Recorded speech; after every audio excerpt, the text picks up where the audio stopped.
needs for a 3-lore quest. So 2 pretty aggressive lists going head-to-head, and we see the fist bump by both players. We are going into the final round of day 1 of the Disney Lorcana World Champion. Morgan starting with a Lilo, making a wish, passing it on to Kurt. Yeah, pretty solid start. And you notice these 0-4s that Kurt's running, such as the Little John. Really useful in this match because you can play things like Tramp to boost their strength. And I mentioned it earlier, the Cricky Lucky Cricket, who on play you give +3 strength to all your characters. So that can make these characters hit all the harder. We are going to prioritize the lady that actually has 1 strength so that we can deal with this Lilo this turn. Speaking of lady, Mo, I think found a lady off the top there, lady family friend, which when played, you can play a 2-cost character or less for free. So we'll see what Morgan does on this turn 2. We're turn early for lady, but if he goes really wide here, playing 2 1-cost characters, we can potentially follow it up with that lady and another card on the next turn, just going super wide. And it looks like that's exactly what we're going to do. Morgan playing out 2 Daisy Duck Donald's date. Donald's winning all those teddy bears for Daisy here. We're going to quest for 2 with Lilo, being Morgan being the first for lore on board. What is interesting, though, is this Chernodog deck is all characters. So these Daisy Ducks are always going to be giving presents. There is not a single non-character card in this list. I also want to point out, though, just because it could come in handy later, the Go-Go Tamago in the list for Kurt. Obviously, on play, you can pay 2 more ink to gain lore equal to the damage on a character. And we already see things like Daisy have 4 willpower. That could be something that really makes it be a big game changer later on. Absolutely. And Go-Go Tamago, a card that Mo is known for, one that he'll definitely be looking out for. Oh my goodness, we see a third lady, or a third Daisy Duck after playing the lady. Kurt's going to be getting a lot of cards in his hands. Every time Daisy quests, he reveals the card off the top of his deck. If it's a character, he gets to put it in hand. But these Daisies having so much willpower, questing for 2 every turn, Mo put his foot on the gas and said, let's wrap up this game quickly. Yeah, Mo clearly has dinner plans that he wants to get to tonight, but Kurt not too worried. Again, like this is bad, don't get me wrong, there's a lot of gas on Morgan's side of the field, but if Kurt can build up a few characters and then play something like that Cricky, or again, we mentioned the Tramp, we do have the tools here to be able to answer these characters, but that's a lot of ducks. Yeah, I mean, the game certainly is not over. As you mentioned, he has 2 Little Johns in play already, 0-4s. There's another Nala that I saw in hand, a 0-4 as well. And honestly, all he needs is something like a Cricky to pull, and then all of a sudden, these Daisy Ducks are being banished. Okay, so we're showing that there's only the dock in hand for Mo after we play this Ursula Deceiver, so missing an action discard on Kurt's side. But Brandon, did Kurt just ink a foil DLC Rapunzel? It looks that way. Look, I feel bad inking normal enchantments. In a minute. I can't imagine having to ink a DLC challenge promo Rapunzel. What a flex that is.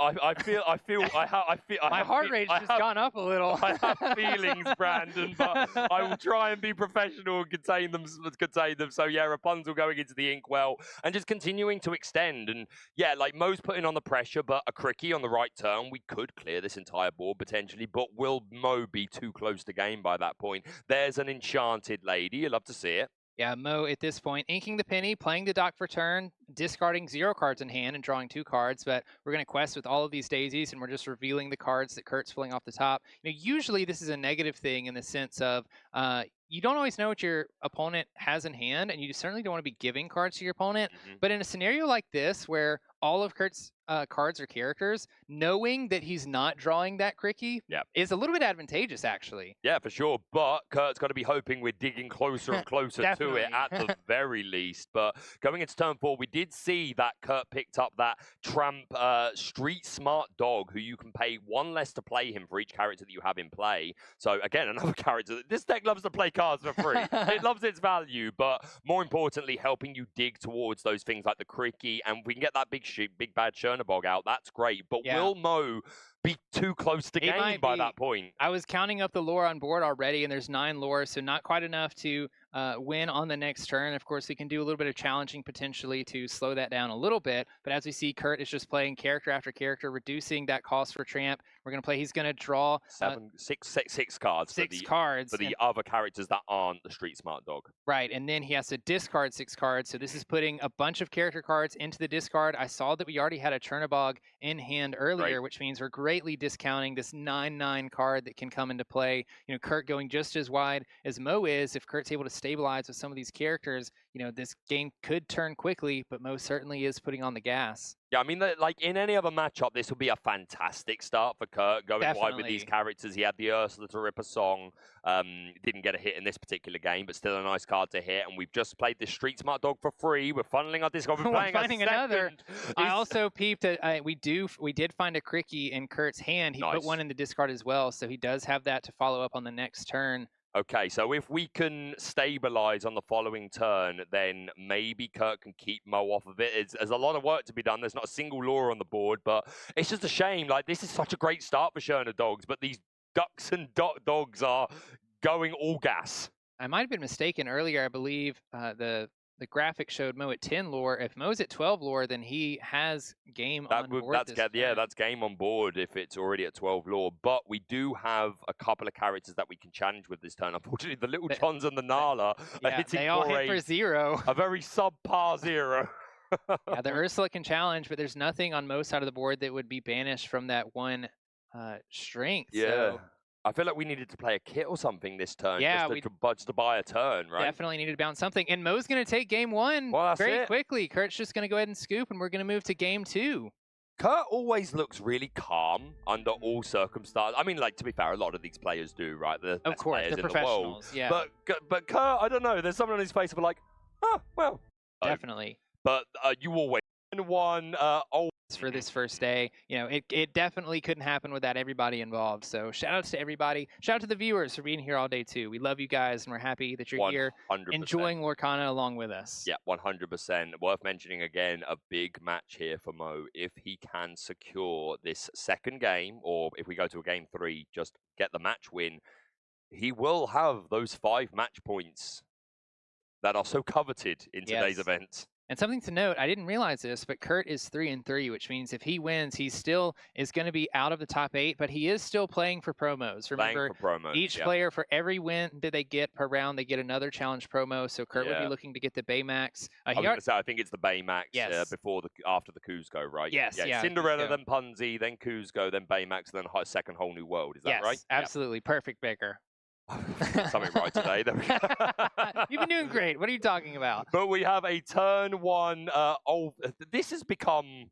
This is just the shiny standard. Yeah, like, look, these players, I don't know what to say. I'm not showing up to locals with these kind of cards, I'm excited to see them on stream, though. If there's anywhere to play all the shiny cards, I think it's the World Championship, right? 100%. Everybody wants to see them. But Kurt, opening with this Daisy on 1, questing with it. Mo finds a Maui hero to all. Kurt's going to follow that up on turn 2 with a Piglet. We'll see if Mo finds his ramp that he needs on turn 2, either through a Tipo or a Sail the Azurite Sea, which is usually what you're looking for as a Ruby Sapphire player. Yeah, 100%. And this is a really nice opening curve. No opening play from Mo, not even the Porpsicle, but we're able to curve Daisy into Piglet. There's the Sail the Azurite Sea. Shout out to Sailor, player that's very much known for Ruby Sapphire. By the way, Mo had to beat Sailor to get to this point last round. That's a flex. Yes, That's a flex right there. Sailor is no pushover. Definitely not. Fair play to Mo, a very, a player with their own set of incredible credentials when it comes to Lorcana. So there's no surprise there. Just, hey, that's still a great thing if you can take down a player of that caliber. But we're going to ink a Little John, and we're going to go wide. My goodness. Down comes the Daisy Duck and the second Piglet. Brandon, oh, no. Oh, my goodness. We hit the workshop that's going to go to the bottom of the deck for Mo here off of that Daisy trigger. To be fair, I think of all decks that can't complain about missing daisies, it's these Ruby Sapphire heavy item, heavy action packages. I guess you're right. Like sometimes only characters filling one line of the deck, basically. So the only reason that I react in the way that I do is because I know since it was bad. Since losing Hiram, the workshop is needed in order to keep cards in hand. And so seeing that one of those is at the bottom of the deck, if Mo doesn't already have another one in hand, he's going to have to stabilize before we can even think about getting this workshop or getting a workshop into play and building cards back into our hand. But you just never love to see one go to the bottom. We do see another Sail, so we will be ramping. That's okay. Even more. At least we're ramping. I think we would have loved to have seen like a Sisu on this turn potentially to pop a Daisy and then threaten a shift line. But this is also fine. Building up that I think we still can Sisu. Yeah, there there's a Sisu in hand after the Sail. So Mo able to both ramp and, like you said, mend some of the bleeding a little bit Yep. and getting rid of this Daisy Duck, because these piglets, they're about to quest for 3 lore each. We can shift next turn now. Like, unless Kurt can do something to get rid of this Sisu, which, looking at the deck list, I don't think there's anything that can be done. If then, we have it. I'm not even sure that Mo has yeah, the of shift course, Sisu but in from hand. Kurt's perspective, he Oh, has yes, to of respect course. it, right? Yeah, So, definitely. But you always quest with everything here, right? We're going to quest with Daisy first. Oh! I've been robbed. Look at me complaining. Mo's definitely feeling worse than I am about that. But to be fair, go on. Mo was still 1 turn off of this Be Prepared. Sure. And at that point, if these piglets stick around for more than 1 extra turn, the extra turn may not matter. We may not even seen this Be Prepared being played. But for the audience's sake and for my sake, I'm sad that the Be Prepared's gone, because we love to hear you sing, Baker. I'd love You're to see too kind.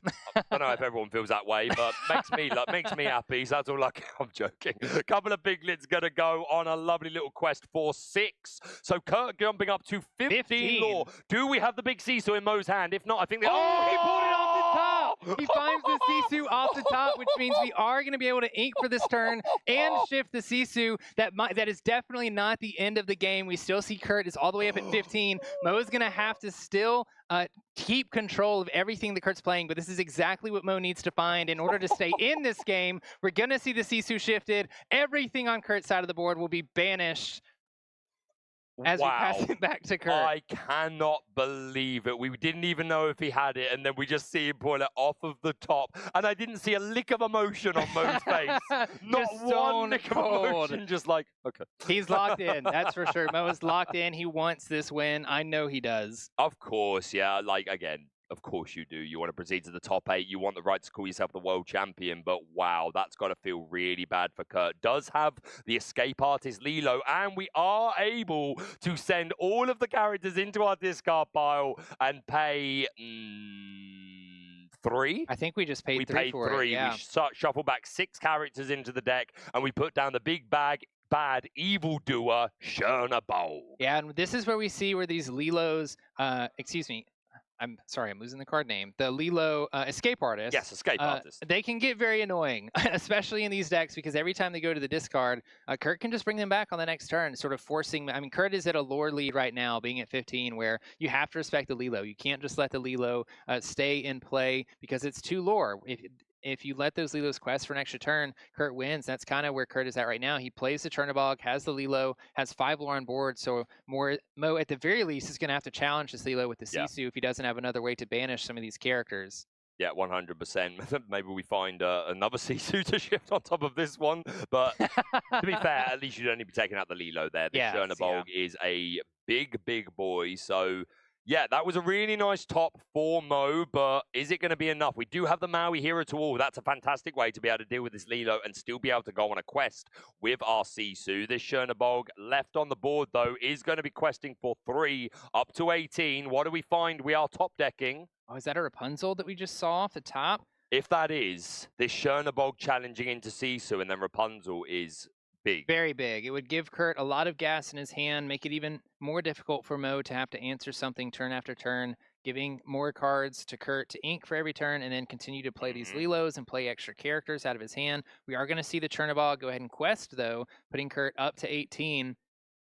We see how difficult this Chernabog is to answer, even for Ruby decks, which are decks notoriously known for just banishing characters. We don't have any Sapphire Coils in hand in order to get rid of it. We do have another Maui Hero to All that we can play if we want to play another. That's pretty good. Challenge both into the Chernabog, but they both are going to be banished in return. We could use the Sisu to challenge into the Lilo if we wanted as well. We'd have to, yeah. We need to double into the Chernabog with the 2 Mauis, and then the Sisu takes out the Lilo just to prevent Kurt from getting 2 games. So at least, again, they don't feel like great challenges, right? But they are necessary challenges just to keep the game going. Right, Mo just has to stay in this game. And something else notable in Mo's deck, you know, we see different variations of Ruby Sapphire, some of them playing Half Sharks and Pirate's Life. Mo's not on any of that. So as for every lore that Kurt gains, he's staying at that lore. He's not getting any lower. We are going to see the Maui being played, taking out the Chernabog, as we mentioned. And then we're going to wait and see what Mo does. He's looking to ink a card. So we're going to see a Vitalosphere inked here. And we're going to play a Sisu to banish the Lilo. This is great because great for Mo at least, because he will be able to quest for 3 with the Sisu, pushing up to 6, closing that lore gap just a little bit, you know, keeping him in this game.